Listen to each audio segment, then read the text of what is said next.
প্রিয় উচ্চ মাধ্যমিক পরীক্ষার্থীরা, তোমাদের সবাইকে স্বাগতম। দেখো, তোমাদের এবিটিএ টেস্ট পেপারে কিন্তু সম্পূর্ণ করানো হয়ে গেছে।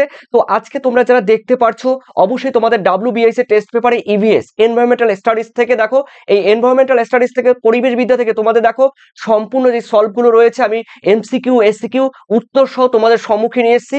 তো অবশ্যই চলো তোমাদের কিন্তু আজকে চলছে জে7 আর রয়েছে সেট নাম্বার কিন্তু 5 এমসিকিউ এসিকিউ উত্তর সহ রয়েছে তোমাদের। আর যেটি বলে দিচ্ছি আমি, দেখো তোমাদের এবিটিএ টেস্ট পেপারের সম্পূর্ণ সলভ এবং ডাব্লিউবিএস এর যে বিগত যেই সেটগুলো সেগুলো কিন্তু তোমরা ডেসক্রিপশন লিংকে গেলে ওখান থেকে তোমরা দেখে আসতে পারবে। চলো আজকে তোমরা দেখে নাও জে7। অবশ্যই তোমরা দেখবে, শুনবে, আর দেখবে তোমাদের কিন্তু অলরেডি মুখস্থ হয়ে যাবে। তো দেখো তোমরা, এটি কিন্তু সেট নাম্বার 5। তো দেখো চলছে তোমাদের, প্রথমে আমি এমসিকিউ গুলো বলে দিচ্ছি। এমসিকিউ, তো এই এমসিকিউ গুলোর মধ্যে তোমাদের আমি বলে দেবো, দেখো তোমাদের আমি বলে দেবো যে প্রথম কোয়েশ্চেন রয়েছে, কনভেনশন অন বায়োডাইভার্সিটি অনুষ্ঠিত হয়েছিল কোথায়? মানে জীববৈচিত্র্য যেই সম্মেলন, সেই বায়োডাইভার্সিটি মানে জীববৈচিত্র্যের সম্মেলন অনুষ্ঠিত হয়েছিল কোথায়, মানে কোথায় সেটা আমরা অবশ্যই বলবো। কিন্তু দেখো 1992 সালে ব্রাজিলের রিও ডি জেনিরো শহরে তো এই কনভেনশন অন বায়োডাইভার্সিটি অনুষ্ঠিত হয়েছিল। ঠিক আছে, তো এরপরে রয়েছে 1992 সালে। তারপরে তোমরা দেখে নাও দুইয়ে কি বলেছে, দেখো আমেরিকা থেকে ভারতে গম আমদানি করার সময় কোন ক্ষতিকারক বিদেশি উদ্ভিদ এসেছিল? দেখো উত্তর কিন্তু হবে পার্থিনিয়াম রয়েছে। তারপর মেক্সিকো থেকে রয়েছে তোমরা ল্যান্টানা ক্যামেরা রয়েছে। আর অস্ট্রেলিয়া থেকে রয়েছে তোমরা জানো ইউক্যালিপটাস গাছ। এগুলো বিদেশ থেকে আগমন হয়েছে। তো উত্তর কিন্তু পার্থিনিয়াম মার্কিন যুক্তরাষ্ট্র বা ইউনাইটেড স্টেট থেকে এসছে। এরপরে রয়েছে তোমাদের 3-এ, খাদ্য শৃঙ্খলের প্রতিটি ধাপে ধাতব উপাদানের ঘনত্ব ক্রমাগত বৃদ্ধির প্রক্রিয়াকে কি বলা হয়? উত্তর কিন্তু হয় biomagnification. Option B is the correct answer, biomagnification. এরপরে দেখে নিচ্ছি তোমাদের, দেখো বলা হয়েছে গুজরাটে যজ্ঞাগ্নিতে কোন ফুল প্রধানত ব্যবহার করা হয়? উত্তর কিন্তু হবে স্বামী ফুল। দেখো স্বামী ফুল এখানে তালব্য হতে পারে আর দন্তি সহ হতে পারে, কোনো ব্যাপার নয়। উত্তর কিন্তু তোমাদের C is the correct answer. ঠিক আছে, এরপরে দেখে নাও তোমাদের মন্ট্রিল প্রোটোকল চুক্তি স্বাক্ষরিত হয় 1987 সালে। দেখো 16ই সেপ্টেম্বর তারিখে কিন্তু এই মন্ট্রিল প্রোটোকল চুক্তি স্বাক্ষরিত হয়। এটি কিন্তু একটি ওজোন স্তরের যে ক্ষয় সেই ক্ষয় সংক্রান্ত একটি সম্মেলন হয়েছিল কানাডার মন্ট্রিল শহরে 1987 সালে 16ই সেপ্টেম্বর। ঠিক আছে, এরপরে রয়েছে তোমাদের, দেখো 6, দেখো আইএস 10,500 অনুযায়ী পানীয় জলে লোহার সর্বাধিক অনুমোদিত মাত্রা কত? উত্তর কিন্তু হবে 0.3 মিলিগ্রাম বাই লিটার, অর্থাৎ প্রত্যেক লিটারে 0.3 মিলিগ্রাম এই লোহা থাকতে পারে। ওকে, এরপরে রয়েছে তোমাদের পরে কোশ্চেন, গ্রামাঞ্চল এলাকায় বাতাসে ভাসমান ধূলিকণার বাৎসরিক গড় ঘনত্বের অনুমোদিত মাত্রা কত? উত্তর কিন্তু 140 মাইক্রোগ্রাম বাই ঘন metre. Option C is the correct answer. এরপরে দেখে নিচ্ছি তোমাদের, দেখো 8-এ বলা হয়েছে আইপিসিসি এর ফুল ফর্ম কি? উত্তর দেখো রয়েছে inter governmental panel on climate change. বোঝা গেল এই আইপিসিসি এর ফুল ফর্ম। ওকে, এটাই 100% উত্তর। এরপরে দেখে নাও তোমাদের রয়েছে ইউনেস্কো। এই ইউনেস্কো প্রতিষ্ঠিত হয় কত সালে? 1945 সালে ইউনেস্কো প্রতিষ্ঠিত হয়। আর রয়েছে তোমরা জানো মালি সভ্যতা, আফ্রিকায় মালি সভ্যতা রয়েছে। আর এই মালি সভ্যতা ধ্বংসের কারণ হলো প্রাকৃতিক দুর্যোগ। ঠিক আছে, এরপরে রয়েছে দেখো তোমাদের 11 বিশ্ব পরিবেশ ও উন্নয়ন কমিশনের প্রথম চেয়ারম্যান কে ছিলেন? উত্তর কিন্তু হবে হার্লেম ব্রুন্ডল্যান্ড। অপশন কিন্তু দেখো এ ইজ দ্য কারেক্ট আনসার। এরপরে দেখে নিচ্ছি তোমাদের পরে কোশ্চেন। দেখো এই কোশ্চেন কনফিউজ আছে, তোমরা কিন্তু অবশ্যই আমাকে কমেন্ট সেকশনে জানাবে। পৃথিবীতে কত আয়তন জমি প্রতি বছর ভূমিক্ষয়ের কবলে নষ্ট হয়ে যায়? দেখো 30 লক্ষ হেক্টর জমি ভূমির ক্ষয়ের কবলে নষ্ট হয়ে যায়। আর কোথাও কিন্তু 50 লক্ষ তোমরা পাবে। তবে অবশ্যই আমাকে কমেন্ট সেকশনে তোমরা কমেন্ট করে জানিয়ে দিও। ঠিক আছে, এরপরে রয়েছে দেখো কৃষি সেচের জলে লবণাক্ততার ঊর্ধ্বসীমা কত? দেখো ঊর্ধ্বসীমা কিন্তু হবে 10 পিপিটি। ওকে, এরপরে রয়েছে দেখো 14 রাইজোবিয়াম। দেখো রাইজোবিয়াম জাপোনিকাম। ঠিক আছে, রাইজোবিয়াম জাপোনিকাম নামক ব্যাকটেরিয়া যে আশ্রয়দাতার মধ্যে প্রবেশ করতে পারে সেটি হলো কি? Soybean. Option A is the correct answer. এরপরে রয়েছে দেখো তোমাদের 15 প্রতি বছর সমগ্র বিশ্বে কীটনাশক বিষে মারা যায় উত্তর কিন্তু হবে দেখো 4 লক্ষ। দেখো একক, দশক, শতক, সহস্র, অযুত, লক্ষ। ঠিক আছে, 4 লক্ষ মানুষ। Option C is the correct answer. এরপরে রয়েছে দেখো তোমাদের লেডি বার্ড বিটল কোন গাছের পেস্টের শত্রু হিসেবে ব্যবহার করা হয়? উত্তর কিন্তু হবে লেবু। লেবু, ঠিক আছে, লেবু পাতায় এই রোগটি দেখা যায়। এরপরে রয়েছে 17, দেখো ফসফোব্যাকটেরিয়াম হলো এক ধরনের কি জৈব সার? Option A is the correct answer. এরপরে রয়েছে 18, নিম্নে বিবৃতির কোনটির প্রভাবে নীল শিশু সিনড্রোম সৃষ্টি হয়? উত্তর কিন্তু হবে অধিক নাইট্রোজেনের ফলে। অপশন কিন্তু দেখো অপশন কিন্তু এ ইজ দ্য কারেক্ট আনসার। এই নীল শিশু সিনড্রোম দেখো জন্মের পর থেকে কিন্তু দেখো বায়ুমণ্ডল যে দূষিত হচ্ছে সেই দূষণের ফলে এই ধরনের কিন্তু নীল শিশু সিনড্রোমের রোগ দেখা যায়। ওকে, এরপরে রয়েছে দেখো তোমাদের রয়েছে অধিক চাহিদাযুক্ত একই ফসল বারবার চাষ করলে জমিতে কি হয়? উর্বরতা শক্তি নষ্ট হয়ে যায়। অধিক অধিক চাহিদাযুক্ত ফসল যদি একই জমিতে বারবার চাষ করা হয় তাহলে জমির উর্বরতা শক্তি নষ্ট হয়ে যাবে। তাই ঘুরিয়ে ফিরিয়ে ক্রপ রোটেশন মানে শস্যাবর্তন কৃষি চাষ করলে কিন্তু জমির উর্বরতা শক্তি বজায় থাকবে। তখন কিন্তু হবে উর্বরতা বৃদ্ধি পাবে। ক্রপ রোটেশন শস্যাবর্তন কৃষিতে জমির উর্বরতা বৃদ্ধি পায়, আর একই ফসল চাষ করলে জমির উর্বরতা শক্তি কমে যাবে। এরপরে রয়েছে বিটি শস্য মানে জিন পাল্টানো শস্য। কোথায় আছে? জিন পাল্টানো শস্য। Okay, C is the correct answer. এরপরে দেখে নিয়েছি তোমাদের 21 বলা হয়েছে ইটিএল এর ফুল ফর্ম কি? দেখো economic threshold level. Option A is the correct answer, economic threshold level. Option A is the correct answer. এরপরে রয়েছে দেখো নারকেল গাছের বিজ্ঞানসম্মত নাম কি? কোকোনাস, দেখো কোকোস নুসিফেরা। Option D is the correct answer. এরপরে রয়েছে চিপকো আন্দোলন। এই চিপকো আন্দোলন দেখা গিয়েছিল তোমার উত্তরাখণ্ডে, আগে ছিল উত্তরপ্রদেশ, এখন কিন্তু হবে উত্তরাখণ্ডে। তো এই সুন্দরলাল বহুগুণা চিপকো আন্দোলনের নেতৃত্ব দিয়েছিলেন। গাছকে বাঁচাও বা গাছকে জড়িয়ে ধরার যে আন্দোলন, সেই আন্দোলন কিন্তু সুন্দরলাল বহুগুণা কিন্তু নেতৃত্ব দিয়েছিলেন। এরপরে রয়েছে 24 বিশ্ব পরিবেশ দিবস পালন করা হয় 5ই জুন, তোমরা জানো। তো দেখো এরপরে রয়েছে দেখো তোমাদের এসএকে গুলো আমি টাইপ করে তোমাদের সামনে উপস্থাপন করছি। জিন সমাহার কাকে বলে? চলো দেখে নিচ্ছি কোথায় আছে। এই দেখো প্রিয় শিক্ষার্থী, উচ্চ মাধ্যমিক পরিবেশ বিদ্যা WBS এর টেস্ট পেপারের সলভ তোমরা টোটাল সলভ পাবে, যতগুলো পেজ রয়েছে সমস্ত পেজগুলো কিন্তু সলভ পাবে। আর সঙ্গে ABTA এই ABTA টেস্ট পেপারের সম্পূর্ণ সলভ পাবে।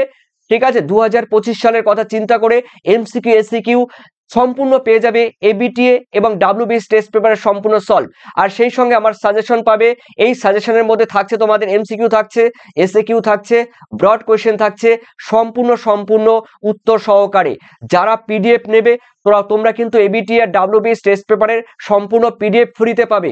তখনই ফ্রিতে পাবে যখন তোমরা এই সাজেশন উত্তর সমাল আমার লাস্ট মিনিট সাজেশন তোমরা পেমেন্ট করবে 165 দিয়ে। তোমরা যারা পকেট থেকে বের করে যারা পেমেন্ট করবে, ঠিক আছে, তোমরাই কিন্তু এই টেস্ট পেপারের সম্পূর্ণ সলভ পাবে।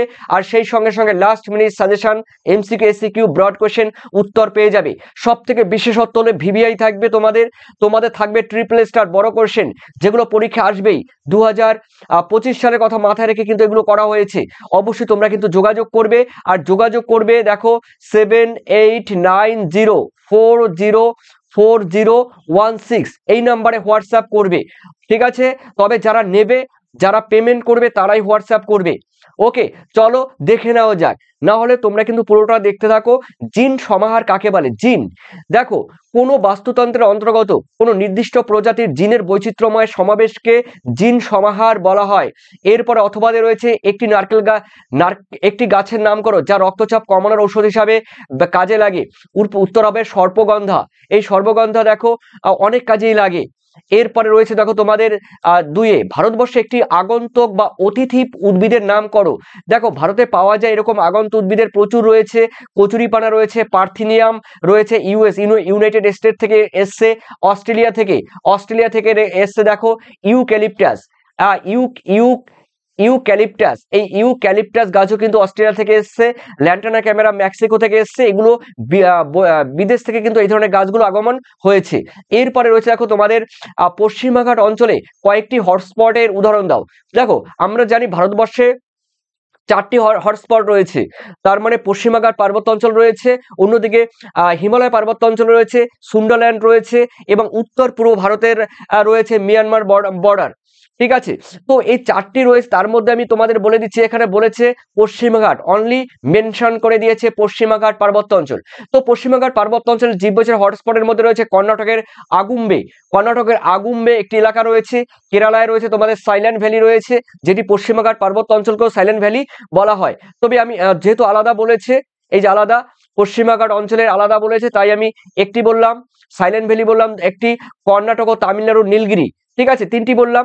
দেখো প্রিয় শিক্ষার্থীরা, তোমরা যারা পিডিএফ এখনো নেওনি, অসংখ্য ছেলেমেয়ে আমার থেকে পিডিএফ তোমরা নিয়েছো, যারা 165 পেমেন্ট করেছো, আর যারা তোমরা এবিটিএ তোমরা যারা পাওনি, ঠিক আছে, তোমরা ডাব্লিউবিসিএস তোমরা সলভ যারা পাওনি, তারা কিন্তু অবশ্যই আমাকে কমেন্ট করবে।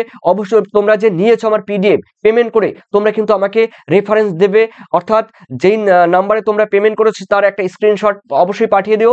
আর সেই সঙ্গে তোমাদের আর একটা কথা বলে দিচ্ছি, দেখো প্রিয় শিক্ষার্থীরা, তোমরা এখনো যারা পিডিএফ নেওনি, তোমাদের এই ফ্রন্ট পেজ দেখো, এমসিকিউ, এসিকিউ, বড় প্রশ্ন উত্তর সহ suggestion, last minute suggestion 2025, EVS proper 25, ঠিক আছে।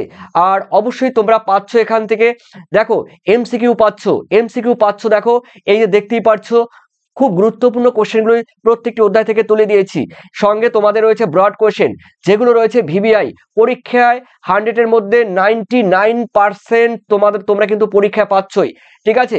অর্থাৎ তোমরা টোটালটা কিন্তু কভার করতে পারবে আমার পরিবেশ বিদ্যার পিডিএফ নিলে।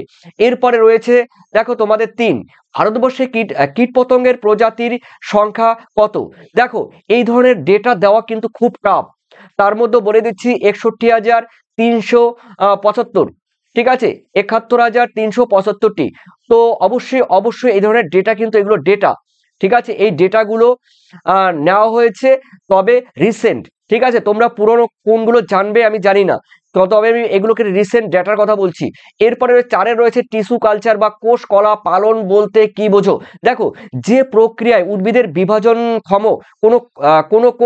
কোনো কোষ বা অঙ্গ সম্পূর্ণ জীবাণুমুক্ত অবাধ মাধ্যমে চাষ করে নতুন চারা বা উদ্ভিদ সৃষ্টি করা হয়, তখন তাকে টিস্যু কালচার বলা হয়। এরপরে রয়েছে দেখো তোমাদের অথবা দিয়ে রয়েছে একটি ছত্রাকনাশক উদ্ভিদের উদাহরণ দাও। দেখো ছত্রাকনাশক কয়েকটি উদ্ভিদের কয়েকটির উদাহরণ হলো, দেখো কপার অক্সিক্লোরাইড রয়েছে, তোমরা এটাকে ব্র্যাকেটে লিখে দিতে পারো।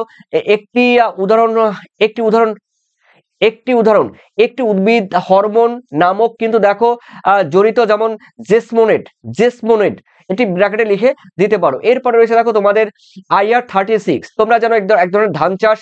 IR36 হলো এক ধরনের নন বাসমতি চাল, এটি লং গ্রেইন চাল, ঠিক আছে, এটি বলা হয়েছে, দেখো লং গ্রেইন চাল, গ্রেইন মানে শস্য, লং গ্রেইন চাল এর স্বাদ ও পুষ্টিগুণের জন্য কিন্তু বিখ্যাত। এটি সেমি বামন ধরনের চাল, মানে ছোট ধরনের এক ধরনের চাল। এরপরে রয়েছে দেখো তোমাদের IPM, এর ফুল ফর্ম কি, দেখো অনেকবার হয়েছে, ইন্টিগ্রেটেড পেস্ট ম্যানেজমেন্ট। এরপরে রয়েছে তোমাদের, দেখো এই কোশ্চেন অনেকবার হয়েছে, C4, এই 4টা একটু নিচে হবে।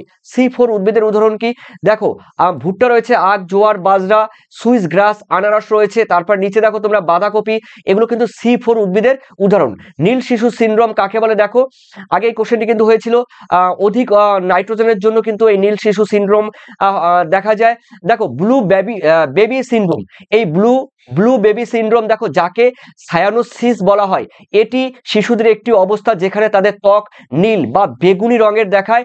এটি জন্মগত ত্রুটি, হৃদরোগ বা ফুসফুসের রোগের মতো অনেক কিছুর কারণে এটি হতে পারে, তবে অবশ্যই বায়ু দূষণের কারণে। এরপরে রয়েছে দেখো তোমাদের রয়েছে 8, সুস্থায়ী ভোগ কাকে বলে। দেখো ব্রুনল্যান্ড কমিশনের দেওয়া সংজ্ঞা অনুসারে ভবিষ্যৎ প্রয়োজন মেটানোর ক্ষেত্রে কোনো প্রতিবন্ধকতা সৃষ্টি না করে বর্তমান প্রজন্মের চাহিদা মেটানোর জন্য যে পরিকল্পনা নেওয়া হয় তাকে সুস্থায়ী উন্নয়ন বা ভোগ বলা হয়। এরপরে রয়েছে দেখো তোমাদের 9 বলা হয়েছে কোন সালে ভারতবর্ষে ব্যাঘ্র প্রকল্প চালু হয়, 1973 সালে, অনেকবার হয়েছে। তারপরে রয়েছে উড়িষ্যার ভিতরকণিকা কোন প্রাণী প্রজননের জন্য বিখ্যাত। দেখো আমরা জানি বিপন্ন যেই প্রাণী রয়েছে অলিভ রিডলি, এই অলিভ রিডলি প্রজাতির কচ্ছপ আশ্রয় অঞ্চল হিসেবে ভিতরকণিকা এবং নোনা জলের কুমির পৃথিবীর বিখ্যাত। অবশ্যই এই ভিতরকণিকা কিন্তু ম্যানগ্রোভ উদ্ভিদের জন্য বিখ্যাত, এটি কিন্তু রয়েছে উড়িষ্যায়। এরপরে চলো রয়েছে তোমাদের দেখো 10, বলা হয়েছে কি গ্রিন হাউস গ্যাসের দুটি উৎস কি, কার্বন ডাই অক্সাইড রয়েছে, তারপরে ক্লোরোফ্লোরো কার্বন রয়েছে, এগুলো রয়েছে। তারপরে বলতে পারো মিথেন রয়েছে, মিথেন রয়েছে, তারপরে বলতে পারো জলীয় বাষ্প রয়েছে, এগুলো। এরপরে রয়েছে তোমাদের দেখো জৈব কীটনাশকের একটি উদাহরণ দাও। দেখো জৈব কীটনাশকের উদাহরণ হলো রোটেনন, তারপর নিকোটিন, পাইথ্রিন, এগুলো। এরপরে রয়েছে NCEP এর ফুল ফর্ম কি দেখো, national centre for environmental prediction, okay, এই NCEP-র ফুল ফর্ম। এরপরে রয়েছে পার্থিব মূলধন, তোমরা জানো এই পার্থিব মূলধন হলো দেখো পৃথিবী আমরা জানি একটি গ্রহ, এখানে রয়েছে বায়ু, জল, উর্বর জমি রয়েছে, বনাঞ্চল, তৃণভূমি ইত্যাদি যেগুলো রয়েছে সেগুলো প্রাকৃতিক শোধন ক্রিয়া ও পুনর্ব্যবহার প্রক্রিয়াজাত এই ধরনের সম্পদকে বলা হয় পার্থিব মূলধন। অ্যাজোলা তোমরা জানো এক ধরনের অ্যাজোলা রয়েছে, দেখো অ্যাজোলা হলো এক ধরনের জলে ফার্ন যা নতুন এবং পুরাতন উভয় বিশ্বের গ্রীষ্মমণ্ডলীয় মানে গ্রীষ্মপ্রধান দেশও এবং উপক্রান্তীয় অঞ্চলও কিন্তু মিষ্টি জলের পুকুর, নদী এবং প্লাবিত ক্ষেত্রগুলির পৃষ্ঠে ভেসে বেড়ায়। এগুলো কিন্তু অ্যাজোলা বলা যায় একটি উর্বর টাইপের, যেগুলো জমিতে ব্যবহার করা যায়। যেমন ভিয়েতনামে কিন্তু প্রচুর পরিমাণে অ্যাজোলা ব্যবহার করে ভিয়েতনামে। এরপরে মিশ্র কৃষি কাকে বলে, দেখো যে কৃষি ব্যবস্থার সঙ্গে শস্য উৎপাদনের পাশাপাশি শাকসবজি, ফলমূল ইত্যাদি চাষ করা হয় এবং সেই সঙ্গে হাঁস, মুরগি, গরু, ছাগল প্রতিপালন করা হয়, সেই কৃষি ব্যবস্থাকে মিক্সড ফার্মিং বা মিশ্র কৃষি বলে। এরপরে রয়েছে টাঙ্গিয়া কি দেখো মায়ানমারে বা পূর্বতন বার্মাতে যে আদিম স্থানান্তর কৃষি পদ্ধতিতে চাষ করা হয় তাকে টাঙ্গিয়া বলে। টাঙ্গিয়া বলা যায় এক ধরনের আদিম কৃষি বা স্থানান্তর কৃষি। এই স্থানান্তর কৃষি তোমরা জানো বাংলাদেশে পূর্ববঙ্গে পূর্ববঙ্গে ঝুম বা জুম, আমাদের উত্তর পূর্ব ভারতে আসামে, মণিপুরে এই সমস্ত জায়গায় কিন্তু এই ঝুম বলা হয়, আর কেরালায় কিন্তু পোনার বলা হয়, ঠিক আছে। মধ্যপ্রদেশে পডু। এরপরে রয়েছে দেখো তোমাদের প্রাকৃতিক বৃক্ষ কাকে বলে, দেখো প্রাকৃতিক বৃক্ষ বা ন্যাচারাল কিডনি, দেখো জলাভূমি জলের দূষণ উপাদানগুলি ধীরে ধীরে অপসারণ করে জলকে পরিশুদ্ধ করে দেয়, মানে ক্লিয়ার করে দেয় একদম ফিল্টারের মতন, কিডনির মতো। এই জন্য জলাভূমিকে প্রাকৃতিক বৃক্ষ বা ন্যাচারাল কিডনি বলা হয়। এরপরে রয়েছে চেরনোবিল দুর্ঘটনা। এই চেরনোবিল দুর্ঘটনা তেজস্ক্রিয়তা দুর্ঘটনা কত খ্রিস্টাব্দে হয়েছিল, দেখো আগে ছিল রাশিয়ায়, এটা হবে এখন বর্তমানে ইউক্রেনের চেরনোবিল পারমাণবিক বিদ্যুৎ কেন্দ্রে তেজস্ক্রিয় দুর্ঘটনা ঘটেছিল 1986 সালে 26শে এপ্রিল। আর আমাদের ভারতবর্ষে 1984 সালে ঘটেছিল মধ্যপ্রদেশের ভূপালে মিগ গ্যাস MIC মিথাইল আইসোসায়ানেট, এই মিগ গ্যাস কিন্তু ভূপালের একটি ফ্যাক্টরি, একটি শিল্পতে বিস্ফোরণ ঘটেছিল এবং প্রায় 25,000 মানুষের কিন্তু ধীরে ধীরে মানুষ মৃত্যুবরণ করেছে। তো এখানে মধ্যপ্রদেশে এটি ঘটেছিল।